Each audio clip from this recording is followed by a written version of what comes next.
রাজা স্বপ্নে দেখেন চাঁদ দ্বিখণ্ডিত হয়ে গেছে। কেরালার চেরা সাম্রাজ্যের রাজা চেরামন পুরুমল এই স্বপ্ন দেখার পর স্বপ্নের ব্যাখ্যা জানতে বিভিন্ন জ্যোতিষীদের সাথে যোগাযোগ করলেও স্বপ্নের নির্দিষ্ট ব্যাখ্যা পাননি। পরে এই অঞ্চলে ভ্রমণকারী আরব বণিকদের কাছে জানতে পারেন এটি মহানবী সাল্লাল্লাহু আলাইহি ওয়াসাল্লামের অলৌকিক ঘটনা। অনুপ্রাণিত হয়ে রাজা মহানবী সাল্লাল্লাহু আলাইহি সাল্লামের সাথে দেখা করার জন্য আরব ভ্রমণে যান এবং নবীজির সাথে দেখা করে ইসলাম গ্রহণ করেন।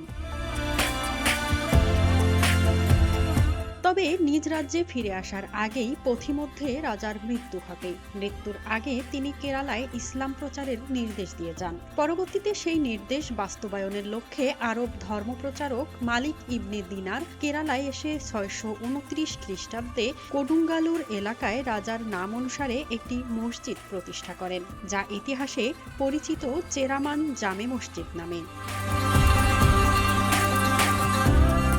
চেরামান জামে মসজিদকে বলা হয় ভারতের প্রথম মসজিদ।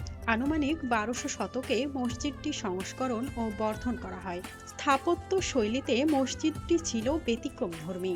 এতে শুরুতে কোনো গম্বুজ বা মিনার ছিল না, বরং কেরালার স্থানীয় স্থাপত্য রীতির ঢালু ছাদ ও কাঠের কারুকাজি ছিল এর প্রধান বৈশিষ্ট্য।